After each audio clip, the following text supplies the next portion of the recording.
영계 메시지. 이상원 선생. 유교 창시자로서 통일원리를 어떻게 생각하는가?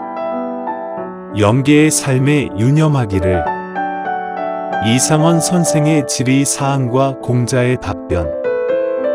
유교계, 공자. 구독, 좋아요는 많은 힘이 됩니다. 여러분의 가정에 하늘 부모님의 축복이 있기를 바랍니다. 하나님께서 인간을 창조할 때 인간은 하나님을 모시고 하나님을 중심한 사상으로 살아가기를 원하셨다. 그러나 인간의 타락으로 하나님과의 모든 관계가 단절되고 시대가 흐름에 따라 인간 중심 사상으로 역사가 지배적으로 흘러오게 되었다. 그러나 인간이 하나님과 단절된 생활이었다 하더라도 인간의 본성 속에는 하나님이 창조하신 근원적인 존재를 추구하는 그 존재가 신은 아닐지라도 무엇인가에 의지하고자 하는 의식이 잠재되어 있는 것이다. 그것이 불완전한 상태의 인간의 모습이지만 항상 갈급한 모습으로 남아져 있다. 만약 그것마저 없었다면 인간은 다시 구원의 길이 없었을 것이다. 이처럼 하나님의 자녀로 창조된 인간은 항상 하나님 품속으로 다시 돌아올 수 있는 통로가 인간 본성을 통하여 열려 있는 것이다.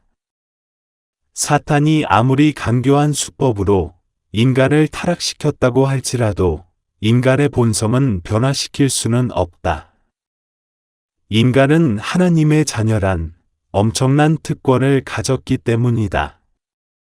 유교 창시자로서 원리강론을 한마디로 요약한다면 그것은 인간을 구원의 길로 인도하기 위한 지상인과 천상인의 복음서여 구세서이다.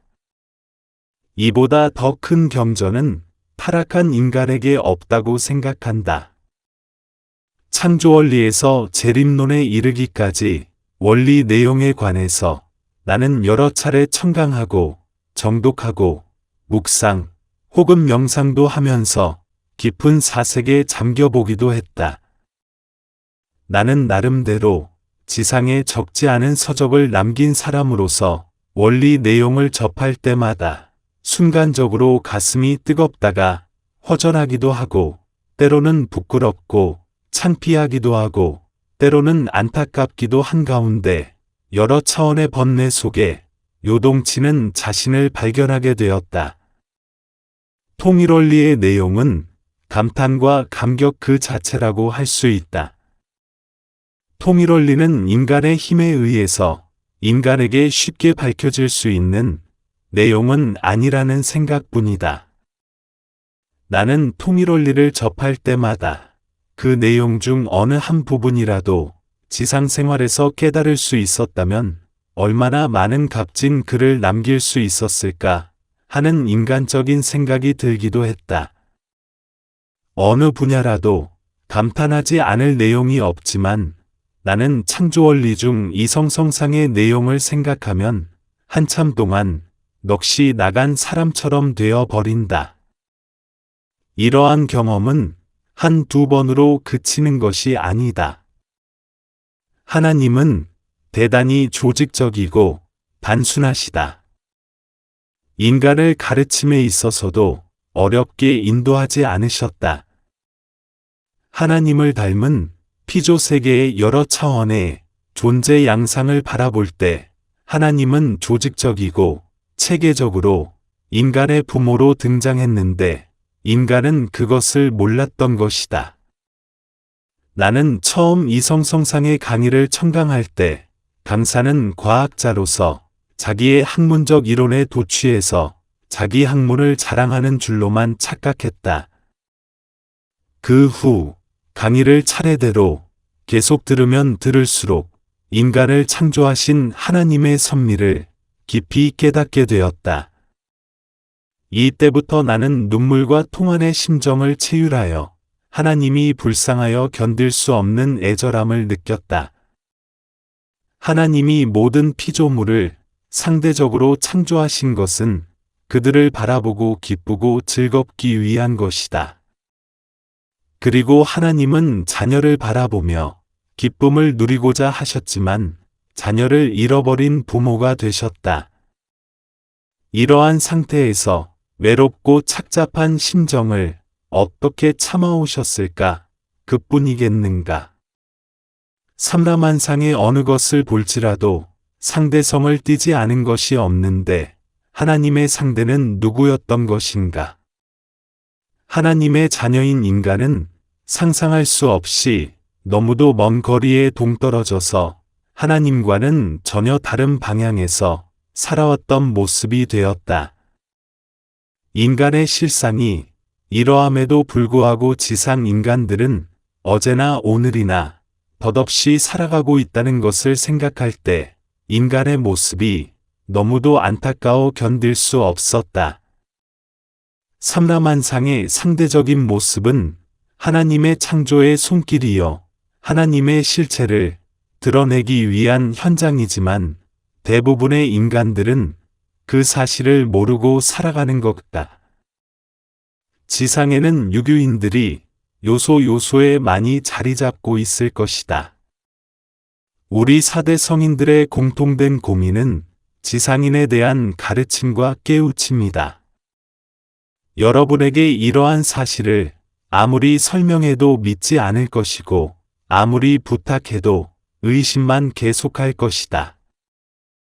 그러나 지금은 구약시대, 신약시대를 지나 성약시대에 이르렀기 때문에 복귀 섭리를 완수하려는 하나님의 뜻에 따라 지상 인간들에게 지금까지 역사상 유래를 찾아볼 수 없는 현상이 현실화되고 가시화되고 있는 것이다. 지상의 수많은 종교인들은 교파별, 당파별로 분열되어 있지만 영계 4대 성인들을 비롯한 여러 성현들은 하나님이 함께하는 가운데 항상 세미나에 참석하여 지상인의 구원에 대해 수기하고 있다. 그럼에도 불구하고 지상의 일부 종교인들은 이처럼 기적 같은 현상에 대해 감동도 감격도 하지 않고 엉뚱한 소리를 하고 있으니 한심한 일이 아닐 수 없다. 석가 부처님도 그의 깊은 고민과 간곡한 메시지를 보낸 바 있지만 지상인들이 그것에 대해 적극적으로 관심을 두지 않는 듯하다. 그러나 나는 교조로서, 교단의 책임자로서 사랑하는 유교 식구들에게 영계의 실상을 바로 알려 이곳에서 어렵게 살지 않기를 간곡히 부탁한다. 석가 부처님의 눈물겨운 기도를 나는 여러 번 보았다. 그뿐 아니다. 4대 성인의 공통 문제는 자신의 교단을 어떻게 책임지고 구원할 것인가이다. 그러나 육신을 잃은 4대 성인들은 지상인의 영향력이 미흡할 수밖에 없다. 지상인들이여, 부디 성약시대에 4대 성인들을 비롯한 여러 성현들의 의미 있는 메시지에 유념하여 주길 바란다. 이러한 천의 기회가 여러분 생애에 2번 다시 나타나지 않을 것이다. 유교 창시자로서 무슨 부탁을 해야 할까?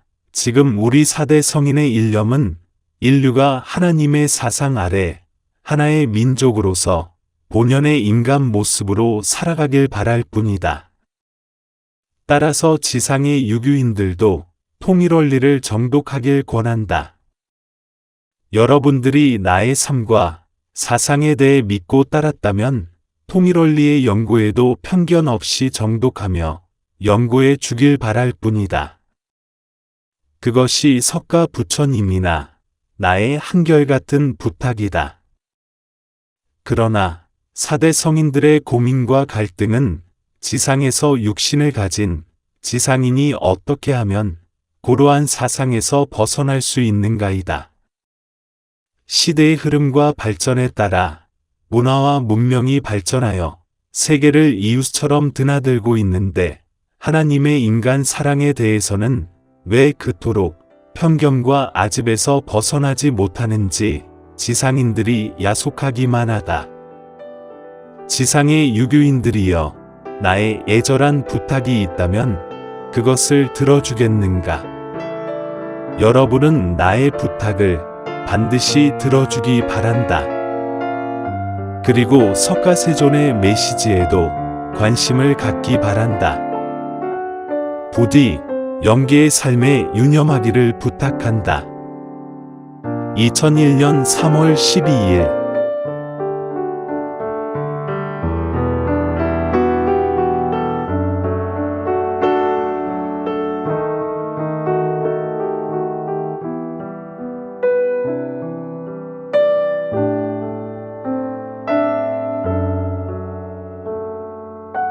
경청해 주셔서 감사합니다.